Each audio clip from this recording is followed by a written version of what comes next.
আসসালামু আলাইকুম জনগণ, আশা করি সবাই ভালো খারাপ যাই আছেন। তো প্রথমে আজকে একটা জিনিস দেখাবো, যেটা ঐতিহাসিক জিনিস।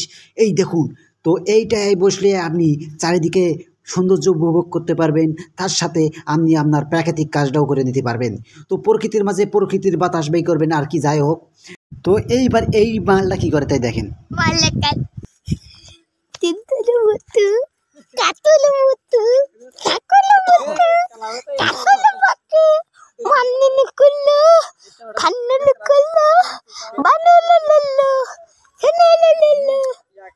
ছাগল ডাকে কু, ছাগল ডাকে কু, ওরে কুকুর কু, ছাগল ডাকে কু। তো গোপন সূত্রে যেহেতু শুনলাম ছাগলটাকে কু কু, তাই আমিও ছাগলের পাশে চলে যাচ্ছি, দেখবো যে আসলে সে কু করে না কেউ অন্য কিছু করে। তো তারপর কি একটা সাদা পাটা পেয়ে গেছি, পাটা বা যাই হোক, যাই কিছুটা হবে, ছেলে মেয়েলা যাইটা হবে, আর নাই তো তৃতীয় লিঙ্গ হয়ে যাবে।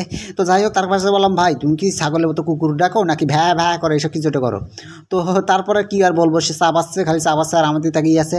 মাল আমার ভয়ও পায় না, আর ভয় ভাইয়ে দেখে না, পায় না বলতে বলতে একটু ডাউট দিচ্ছে, সাথে মুতে দিচ্ছে। তো পাশে তার মার সাথে দেখা, তাকে বললাম, আন্টি আপনার ছেলে কি কুকুর ডাকে না আপনি কুকুর ডাকেন?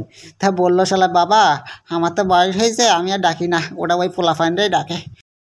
তো আমি বললাম, আপনার ছেলেকে মানুষ করতে পারেন নাই? তো বললো, বাবা আমরা তো ছাগল ছেলেকে তাই ছাগলই বানাইছি। তো আমি বললাম, ঠিক আছে, এই দেখুন সে আপনার রামপাটাই ঠিক আছে, বড় রামপাটা। তো বলে, তারপরে সে হাসলো আর কি। তারপরে আর কি শেষ ফিনিশিং অন্যটা আইটেমে দেখাই। এই হচ্ছে বাহুবলী, আমাদের গ্রামের বাহুবলী, যেখানে দেখুন এক হাত উঁচু করেই ভ্যানের কি করে দিয়েছে দশাটা।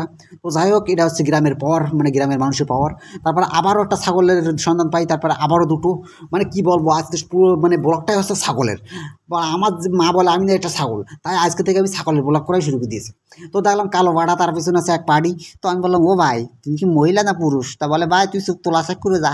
তো আমি বললাম, না লজ্জা করে। তো আর কি বলবো, লজ্জা করে বললাম, যে সেও লজ্জা শেখাতে চলে যাচ্ছে। আর দেখুন, যেহেতু বললাম ওই রামপাটা, সেই জন্য দেখুন সামনে দিয়ে দৌড়াচ্ছে। শালা আমার একটা কোনো রেসপেক্ট দেয় না। যাই হোক, আজকে ছাগলের ব্লগটা কেমন লাগলো সবাই বলবেন, আর বললেই এই রাজহাঁস পেয়ে যাবেন। তো রাজহাঁস ডেকে আপনার সাথে সাথে আজকে বিদায় নেবো। আসসালামু আলাইকুম।